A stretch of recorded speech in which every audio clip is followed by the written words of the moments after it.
about transfusion medicine. When you say transfusion medicine, what is this all about? It is originally termed, or the old term for which is called as blood banking. At the present time, it is superseded by the term transfusion medicine because it tends to emphasize the importance of patient care and clinical outcomes. It encompasses a variety of processes, and as you can see from the PowerPoint, it starts basically with blood donation up to the time that the blood is infused. We are going to run through each of the processes, and that is what is expected of this 1 hour lecture. So, the collection of blood happens in the blood bank, which is a section of the clinical laboratory. Once the blood is collected, it is a must that the unit is tested for infectious disease.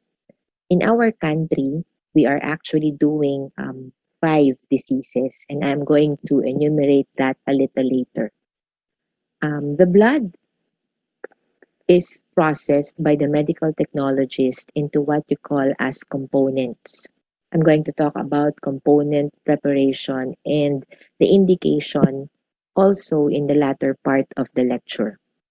Before we transfuse the unit, it is important that there is a compatibility testing between the patient and that of the donor. The donor here is the blood unit. Now, after it is tested to be compatible, then we can infuse the unit, and this is what we call as transfusion. During the process of transfusion, it is important that the patient is monitored and that it goes on smoothly. If there is any adverse reaction, this is what we call as transfusion reaction, then it has to be reported accordingly. So, as I have mentioned, the first process is blood collection. So, where does blood collection happen? As I have said, like in our institution, we do have the section called blood bank under the Department of Pathology and Clinical Laboratory. So in the blood bank, one of the function is recruitment and collection of blood from donors. Now, these are the different types of donors. When you donate for yourself, that's autologous. Ideally, you come into the section of blood bank and you do it without expected remuneration. Then that is what you call as a walk-in voluntary donor, which is the ideal donor. Sometimes you will see ads made by TV stations, for example, regarding mobile or mass blood donation activities. Replacement is something that is not acceptable ideally. However, there are some instances wherein you cannot do away with it in actual practice. We don't want replacement donation because it tends to be that these are the form of donors that are doing it because of reward. For example, they are sometimes the paid donors. That is why we don't want this. I will talk about it further as we go along the lecture. So when you go to the blood bank, what happens then? You will be given a form, and that is containing questions about your health, about your social history, a little of your social history, so that the physician, the blood bank physician, will do a physical examination based also on the information that you have written on the form. So the clinical history is very important. If you will pass this, then the next step would be obtaining the blood unit. And of course, it takes around 15 minutes if uncomplicated.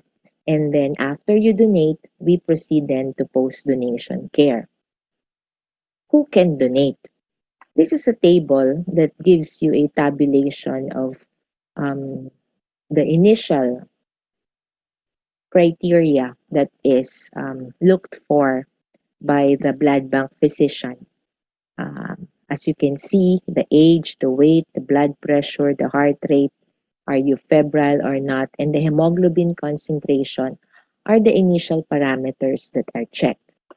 I told you a while ago that the clinical history is very important because the blood bank physician is supposed to look for diseases. Now, these diseases, based on what you have stated, may lead to deferral. Deferral means you cannot donate either permanently or you can basically be deferred for a period of months or days. For example, listed herein are reasons for permanent deferral. On the other hand, in addition to your past diseases, it may also be that they would ask for vaccination history. Again, as I have mentioned, vaccination history is very important because depending on the type of vaccine that you were given or that you had, then there is also a corresponding deferral as to the type of vaccine given. There are vaccines, though, that does not necessitate deferment. As you can see here, you can donate anytime. These are examples of viruses, vaccines that does not necessitate deferral. Now, if you are into some medications, as you can see, the list is stated. These are important information also that needs to be asked because sometimes it may affect the quality of the blood product, for example, aspirin for platelets, or it may indicate that you are ongoing treatment for some sort of infection, and we don't want that donors who are basically sick gets to donate. What we would want is a healthy donor. That is the premise why we need to defer and make sure that you are done with the treatment for a certain period of deferral before you are considered okay to donate.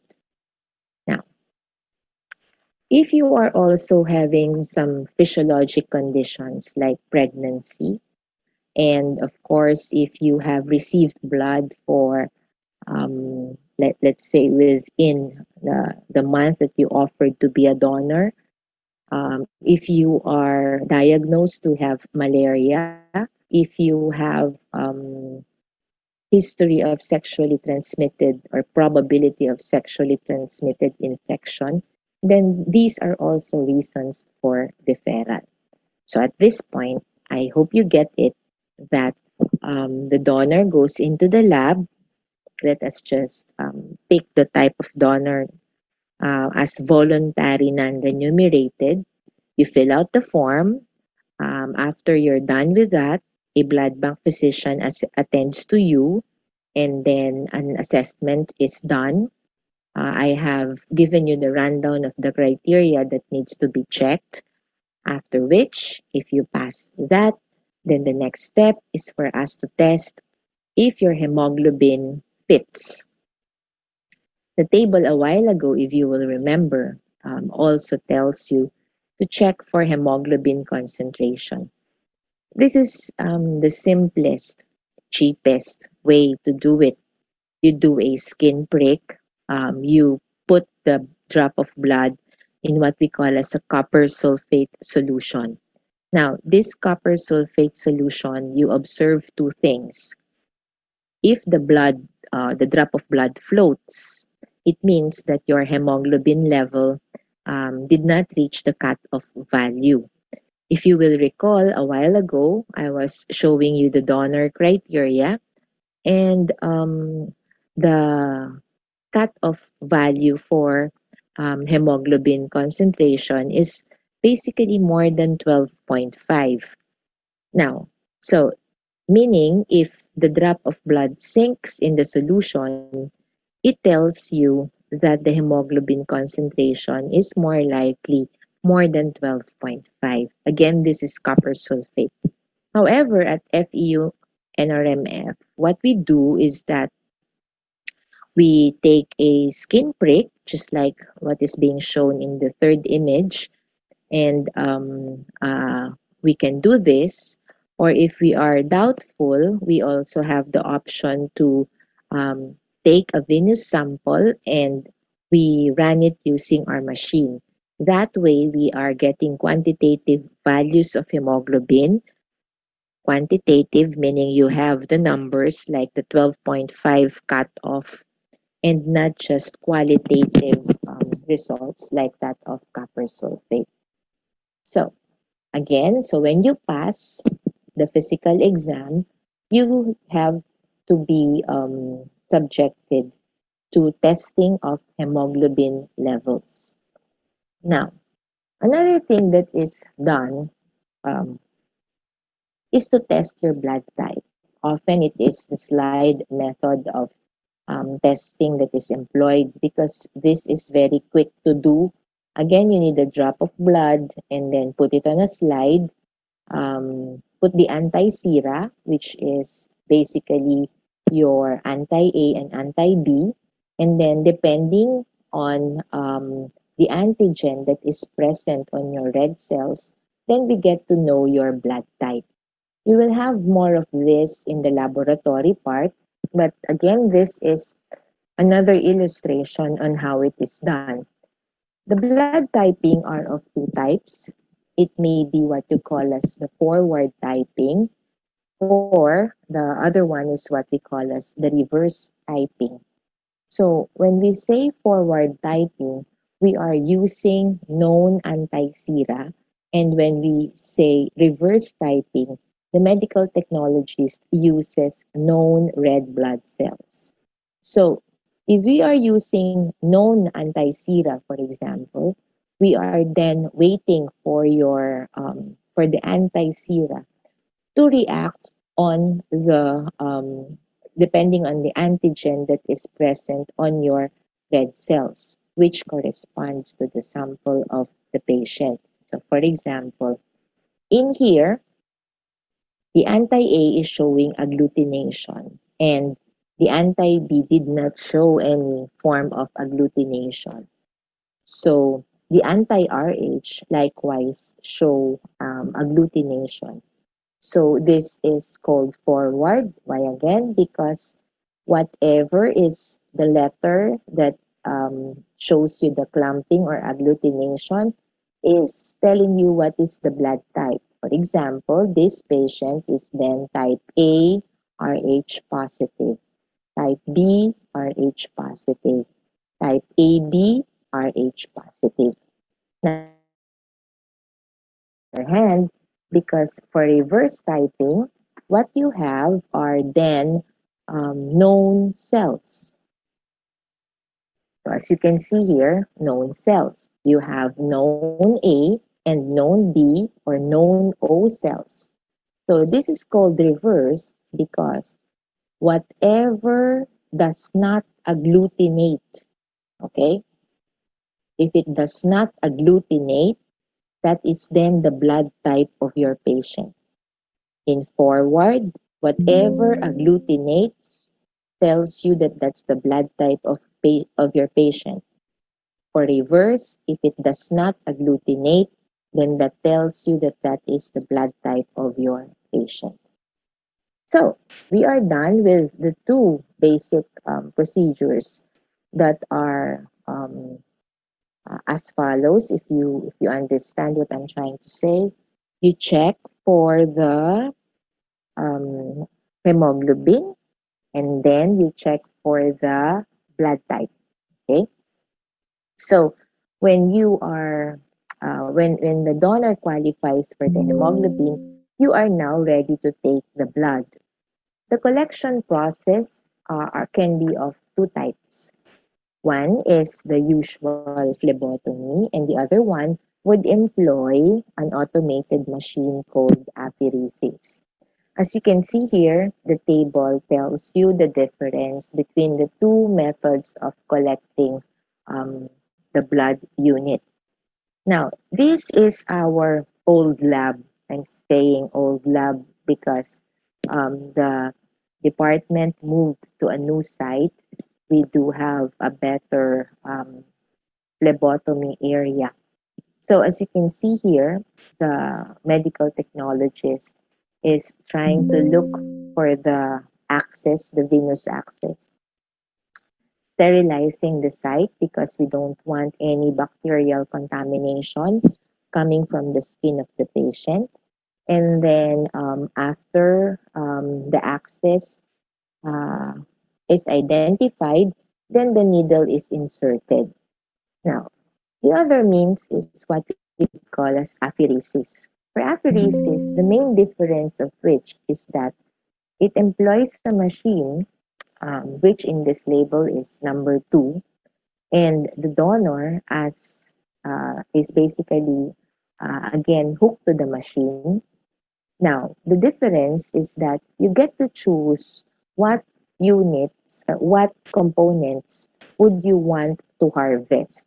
Again, the difference is you get to choose what components you would want to harvest so that, as you can see here, there are choices like red cells or platelets. And then, so as the blood is going into the machine, whatever you need is collected in these blood bags, and the rest goes back to your donor. Again, whatever you need, depending on what you have specified on the equipment, is collected using blood bags, and then the rest goes back to your donor. So, this is an example of an apheresis equipment. As you can see here, these are the type of units that can be programmed for the machine to harvest. Okay, so you are done donating, and so you are asked to stay for a couple of minutes. You are given post donation care and some advices so that hopefully you won't end up with any adverse reaction. These are some of the common adverse effects that we have encountered in the process of blood donation. However, as I have said, generally speaking, the donors would come out as like nothing really happened, and um, no adverse reaction is what we are expecting. So, we have now the blood unit. Once we have the blood unit, the next thing that the medtech should do is test the blood unit for infectious disease. And in the Philippines, these are the 5 diseases that are mandated by law that we should test for. So as you can see here, I have enumerated the 5 diseases. So again, the medtech collects the unit of blood, test it for TTIs or transfusion transmitted infection, and the ones mandated by DOH in our country are enumerated. Now, another thing is that what was collected is whole blood, particularly if we're doing manual phlebotomy. So attached to that blood bag are smaller or segments or blood units in which we can actually make components. These are examples of components. So let me show you the next slide. To make the components, the medical technologist will have to put the blood units inside this huge centrifuge. We call it a refrigerated centrifuge. And as you can see, the units are placed inside. Then the medtech will have to set up the so that the components are actually the whole blood, you can get packed red cells and plasma as the initial separation. The plasma can be, for example, let's take plasma as the example. The plasma can be further centrifuged for you to get the platelets, okay? Or the plasma can be frozen, and when it is thawed or processed again, you can get other components like cryoprecipitate or cryosupernate. So again, this is what you call as component preparation. So that being said, the original mother bag is what we call as the whole blood. Can we give whole blood? Ideally, we do not advocate giving whole blood. We are more into giving components, but there are some indications that the whole blood may be useful as it is written here. Now, the packed red cells is when you remove the plasma, as I have shown you a while ago. It is commonly indicated in the following conditions. If you have anemia, of course, and to diagnose anemia, you need to check the levels of your hemoglobin. If you have acute blood loss in patients with CHF, if you have, again, uremia or thrombocytopenic bleeding, or patients with sickle cell. These are examples of indications for packed red cells. Now, if you are observing, even in the whole blood, there is this phrase telling you how much is the expected increase of your hemoglobin and hematocrit. So in practice, how do we go about this? After you infuse the unit, you are supposed to assay a post-transfusion hemoglobin. Or basically, since we are doing automated method in the medical center, this is a post-transfusion CBC. Depending on the number of units that you gave your patient, you are expecting, of course, an increment. And the numbers written here are samples of increment that you would expect after transfusion of the blood unit. Now, there is the so-called washed red cells. From the term itself, um, you subject the unit, or the medtech process the unit by washing it with normal saline solution. The indications are enumerated.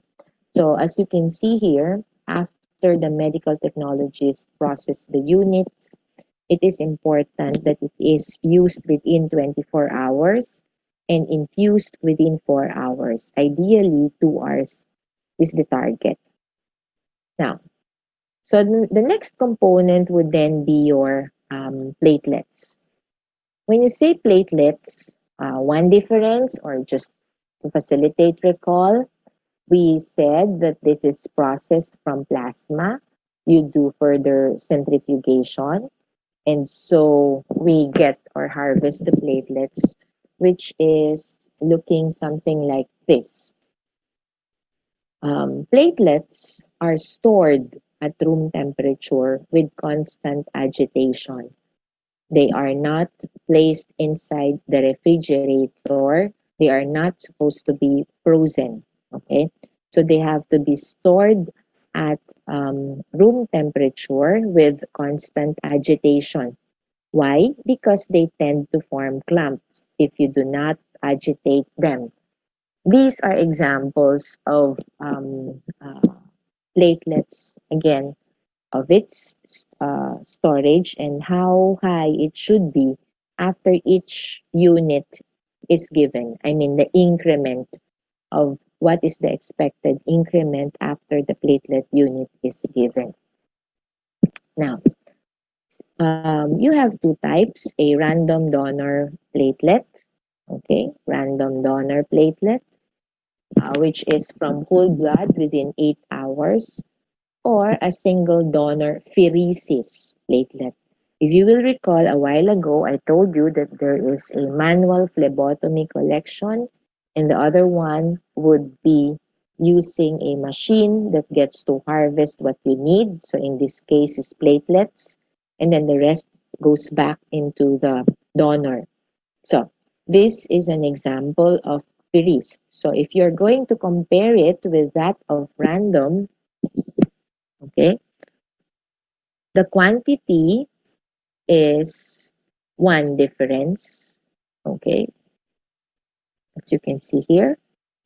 You get to have more platelets with just one donor because if you do this, the random donor platelets, the usual dose given by the clinician would be around 5 to 6 units per transfusion. So when I say units, I'm uh, referring to 1 unit like this one. So it's usually 5 to 6 units. So you would need 5 to 6 donors. However, if you do pheresis, the equivalent of the 5 to 6 units will just be one donor. So that is the reason why we have here the word single. One advantage of pheresis is you get to harvest um, more platelets employing only one donor. So these are some of the indications on when do we give platelets to our patient. So another component would be your leukocytes. Leukocytes are very rarely requested. As you can see, these are some of the indications that necessitates it. But there's a question mark because, as I have mentioned, this is one of the least common component requested in the blood bank. Now, this is an example of another component called fresh frozen plasma. And the inset here is how it looks like on its stored state at the blood bank section. So it is frozen, as you can see. Of course, before you infuse it, you need to thaw it before giving it to the patient. So thawing it employs a temperature of around 37 degrees, and it should be used within 24 hours. Some of the indications are enumerated as when do you give fresh frozen plasma. Now, if the next component is called cryoprecipitate. Cryoprecipitate is prepared from fresh frozen plasma. But kanina, the thawing occurs at 37 degrees. Ito, if you are going to make cryoprecipitate, it should be thawed at refrigerator temperature. The importance of this unit is particularly, as you can see here, this is the content, factor 8 and fibrinogen. So this is usually the indication in which you give this type of units.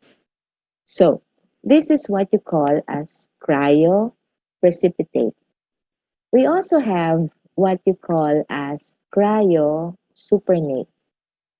So cryosupernate is removed from thawed fresh frozen plasma. The unit is roughly around 200 ml. It is stored at -25 for a year. It is a good substitute for plasma expanders, as you can see, like albumin, PTP, warfarin reversa. So again, this is another unit, your cryosupernate. So if you are following what I'm saying, I have mentioned a lot of components just to facilitate recall. You've got red cells, packed red cells, you've got plasma, you have platelets, you have fresh frozen plasma that will be thawed to give you your cryoprecipitates or your cryoproducts, cryoprecipitate and cryosupernate. Okay, so we move forward. Now, we are now in the phase of the lecture that you would want to transfuse the units. When we are transfusing the units, so some points to remember. The donor is corresponding to the blood bag that we processed a while ago. Okay? The recipient, of course, is your patient. So, when you are doing the pre-transfusion testing, the medical technologist needs to get a sample from the patient, okay? Needs to get a sample from the patient, performs, of course, ABO and RH typing of the patient and that of the blood bag. Again, retyping of the blood bag first and that of the patient. Ideally, you use type-specific components, particularly when we're talking of red cells. We then determine also the antibody or antibody screening. We are trying to detect, okay, we're trying to detect antibodies in the plasma of the patient. Again, the, the this serves to detect the presence of antibodies in the plasma of the patient. Why? Because these antibodies can attack the red cells in your blood bag. Okay, so we would want to detect the presence of antibodies in the plasma of your patient. As I have mentioned, why? Because we don't want those antibodies to attack the red cells, which is basically corresponding to the antigen in the units that will be given. So, hopefully there is no antibody detected. But if there is antibody detected on the plasma of the patient, then you need to do antibody identification so as to provide the best probable unit for transfusion. Now, if there is no antibody detected, then the next phase would be compatibility testing.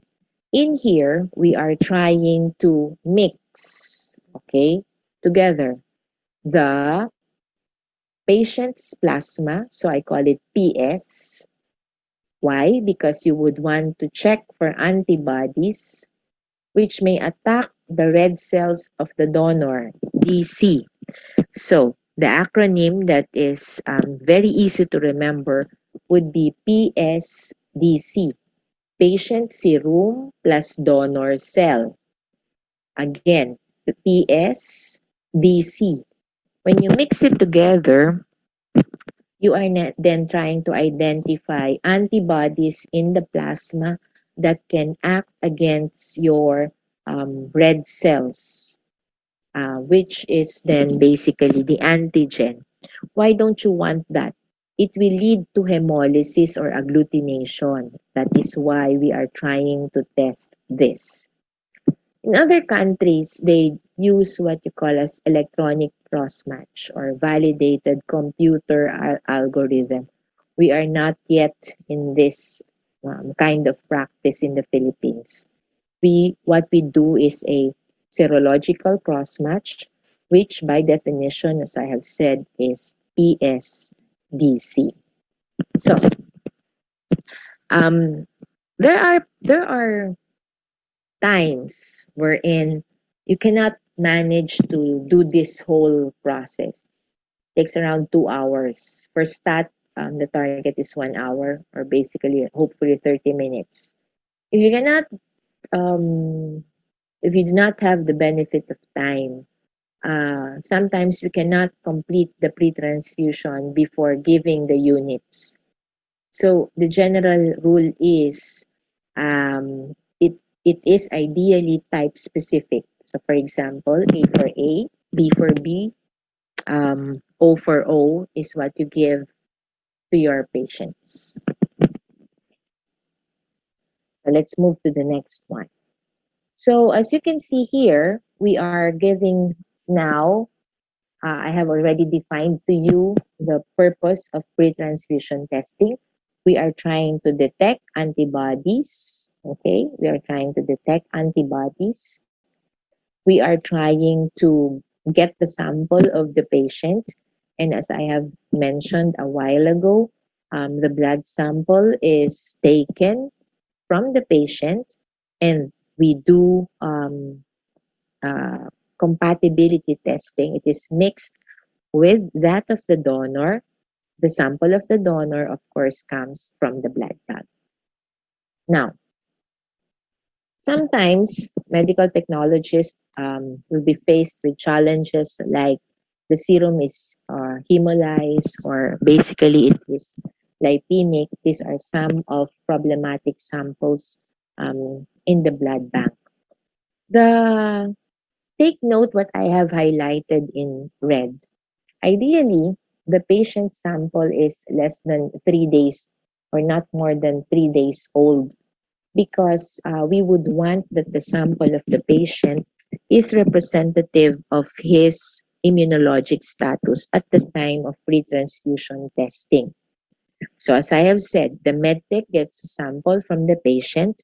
The medtech also gets a portion of the tubing um, of from the blood bag, okay, which then corresponds to the sample of the donor. And then the process of pre-transfusion testing, otherwise known as cross-matching, begins. So we have actually two phases to emphasize. One is what you call as the immediate spin or saline technique. Again, this is PSDC. I hope you already get that. And then the other one is the antiglobulin phase, wherein we add a commercially prepared antiglobulin to further enhance the reaction if there are antibodies that are present. So I have already said this PSDC. When I was a resident, we used to have still the minor cross match, but at the moment this is no longer a practice in blood banking. We are just doing the major cross match. Now, as I have mentioned, we add antiglobulin. Antiglobulin is basically your CUMS testing, which are of two types. You have a direct and indirect CUMS test, which, as I have mentioned, is you are looking for antibodies again. Why? Because we don't want those antibodies acting against the red cells. Okay, so this is an example of type-specific reaction, A and A. You have an A donor, an A recipient. Okay, the A donor is supposed to have normally anti-B, okay, so that you are not expecting any agglutination or hemolysis. If you have a type B blood donor and um, you have a type A recipient, the B antigen here and the anti-B patient, which is normally present among type A individuals, would expect to produce agglutination or hemolysis, causing reaction.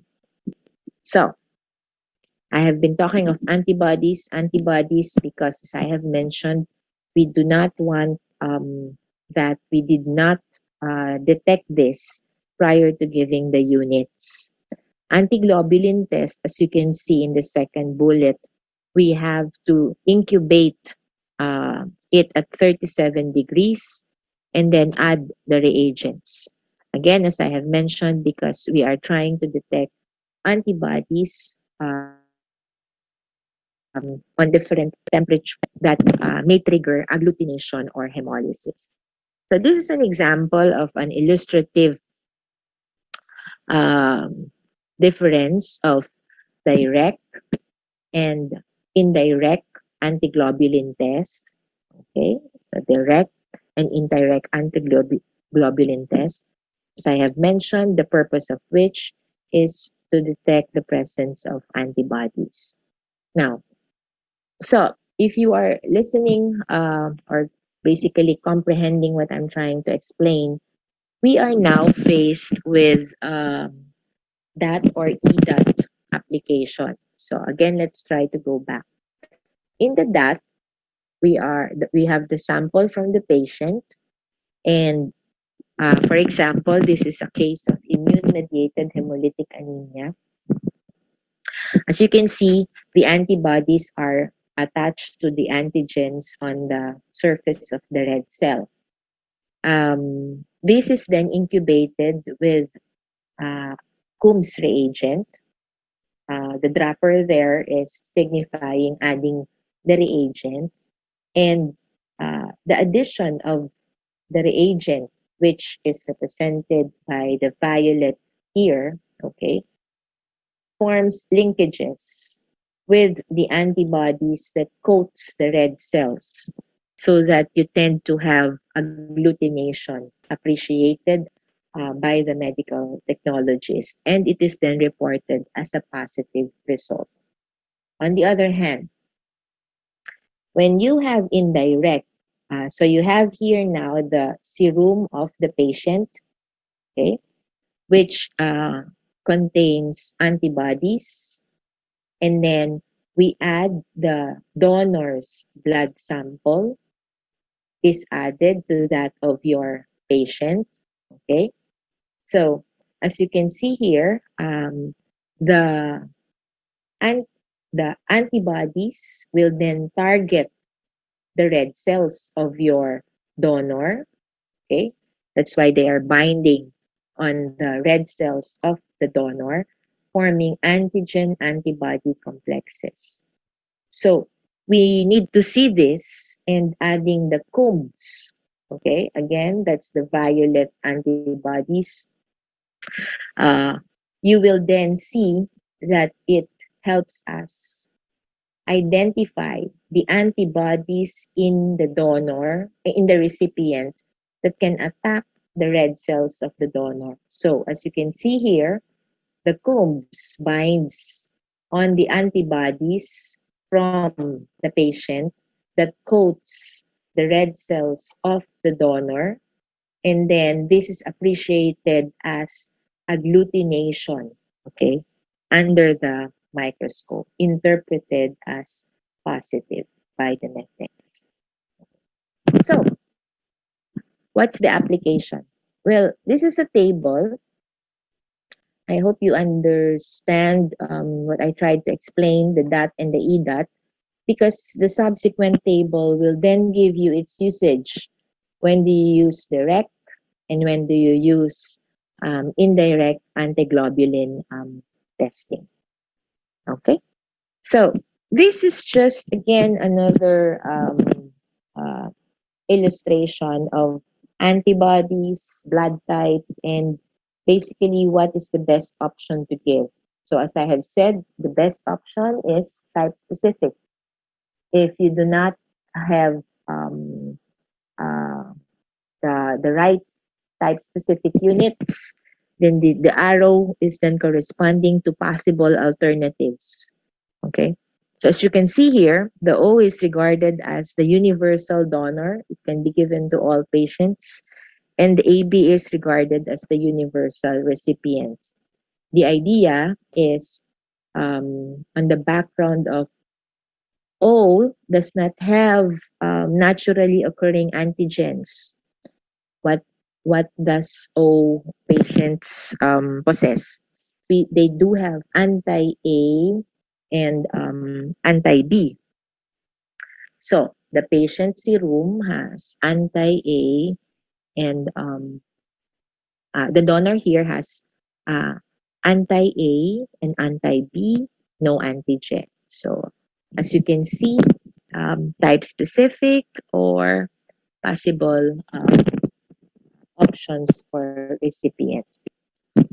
Now, the next slide is again, well, basically this is a rundown of what components um, should you give a summary of what I have been discussing?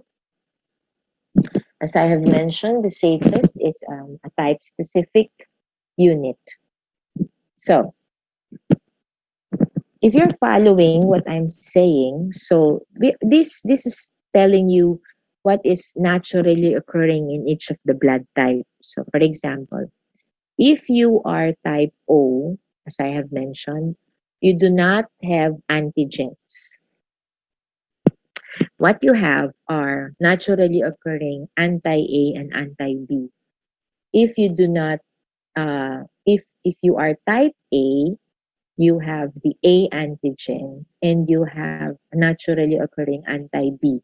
If you will recall the example I gave a while ago, that is the reason why you cannot give, for example, the patient is type A and the donor is type B. Again, the patient is type A. So ito tayo ha. The patient is type A and the donor is type B. Why? Because the patient serum, okay, being type A, contains anti-B. And if you give a donor who is type as type B, the type B donor, patient serum donor cell, contains the B antigen. So the anti-B in your recipient is expected to act against the donor cells, which is the B antigen. Hence, the expected result would be not compatible. So that's one example. So again, this is just again further tabulation, hopefully to help you understand when you do your review for this giving of blood units. So I have already mentioned this. We have to detect the presence of antibodies. This is what we call as the type screen, type and screen. As I have said, if we detect the presence of antibodies, we need to identify what is the antibody so that hopefully we can get the blood, the right blood product for the patient. Okay. Take note that in this slide of mine, I have underlined a lot of not guarantee, because there is no such thing as 100% safe. So we have to be very vigilant as the transfusion is ongoing, even though we did all of this testing. These are examples of antibodies that, as I have said, when detected in the screening, should be identified because we would want to identify the antibodies that may be present and act on the red cells of the recipient of the unit. Okay, now, so if we are going to link it all up, you have now something like an antibody screen, which may be negative or positive. If it is negative, as I have mentioned, then more likely your cross match is negative as well. If it is positive, then you have to have antibody identification. But there are certain cases wherein your antibody is negative and yet your cross match is incompatible.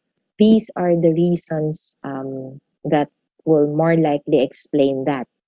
It can also be that your antibody screen is negative and you have incompatible antiglobulin cross match. Take note, diba, we have two types, the normal saline phase and the antiglobulin phase.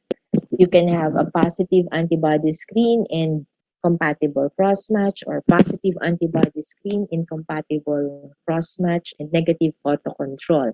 So the new term here is autocontrol. What is autocontrol? Well, this is when our medtechs also tries to detect antibodies that are present uh, in the patient, inherently present in the patient, capable of attacking her own red cells. Okay, again, antibodies that are present in the patient that can attack um, his own red cell. That's why it's called auto. Now, we mix that together. So if there is agglutination or hemolysis, we would interpret that as positive autocontrol. If there is none, then we would interpret it as negative autocontrol. Okay, so you can have, again, this time this is more complicated scenarios. Positive antibody screen, incompatible cross-match, positive autocontrol, negative DAT. So we are now done with the units. We are on the premise that the unit is compatible.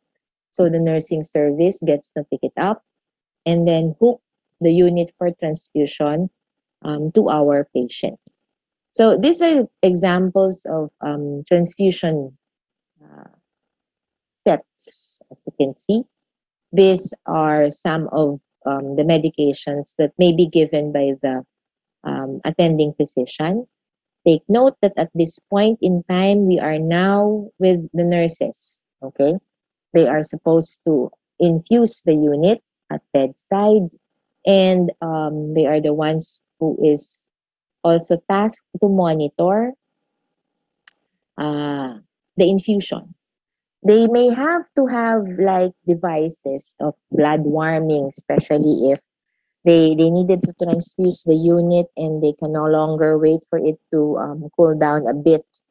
They would want, for example, pressure devices to do fast transfusion. So these are examples of devices that can be used bedside.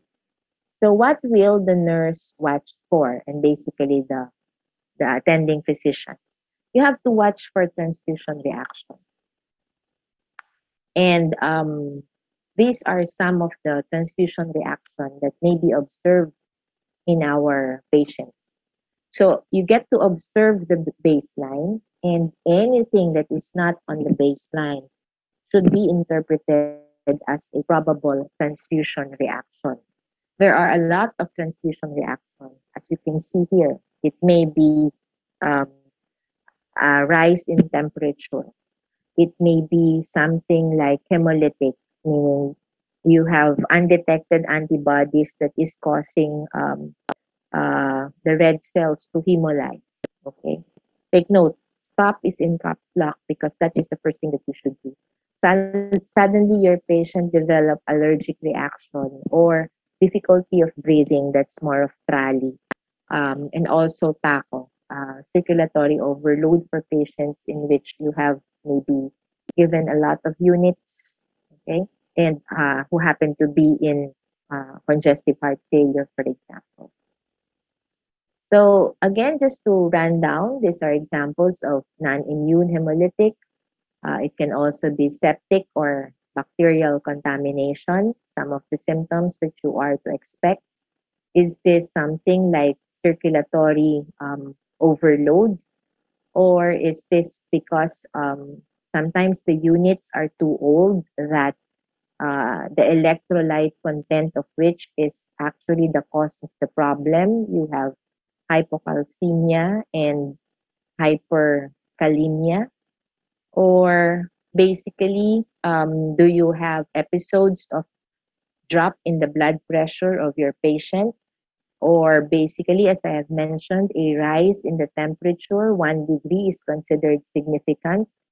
Your patient suddenly developed wheals or urticarial rashes, difficulty of breathing, immediate reaction to that should be do a chest x-ray and you would see that the lungs is basically white as you can see from the image. And this, I have added the sample of histology for correlation. So this is what you call as TRALI or transfusion-related acute lung injury. Or, as I have mentioned, do you have antibodies that may have resulted to hemolytic transfusion reaction? So how do we know if it's hemolytic? We run some tests. We get sample from the patient, blood, okay, urine, check the levels of LDH, do that for direct antiglobulin test, and repeat the cross match. These are some of the things that we have to do to investigate what is the cause. Now, it may also be that you have what you call as graft versus host. Again, this is an example of transfusion reaction that we need to watch out for our patient. So in all of those that I have or I did a rundown, what do? You stop the transfusion. That's number one. In our hospital, we have to do a TRI investigation. There is a form for that. Report it to the blood bank. Check the units, get the sample of the patients, and then, as I have said, perform some testing. So these are some of the things that we have to do, as I have mentioned, when we do the transfusion reaction investigation. The last portion is on PPI. I have already mentioned 5 kanina: Hepa B, Hepa C, HIV, malaria, and syphilis. Those are the ones required in our country. But if you will do but as you can see from what I'm flashing right now, I have here a number of diseases. This is because we are using Western books, and these are some of the diseases that they have found to be pertinent for transfusion transmitted infection. So I have added some or few information regarding each of the diseases mentioned. Like for example, for hepatitis, okay, how to detect them. I have also added what assays can be used. Hepatitis C and B are the ones that I have emphasized because, as I have mentioned, these are the must test for our country. In addition, you will also find HIV. I have included that some materials for HIV and AIDS because again, this is the third test that we would want to do as mandated again in our country. So I gave here samples of materials that you can study to differentiate AIDS versus HIV, the phases of the infection. The fourth one, so Hepa B, Hepa C, HIV, syphilis. Okay, I decided to include as a review as well the different phases of syphilis, how to test for it, and this is what we usually do in the lab. We either employ a non-treponemal or a treponemal test. And the last, of course, as I have mentioned, would be malaria. We have here the cycle, just to remind you again on how it is transmitted from the mosquito to humans and then back to mosquito. How do we diagnose it? Okay. And then the last few slides will give you foreign books or the materials that I took from Henry, which is again falling under significant TTDs that they have included in the discussion. Okay, so that ends my lecture for um, transfusion medicine. I hope you were able to learn something. I'm going to upload the material and good luck in your assessment exams pertinent to this topic. Thank you very much for your kind attention.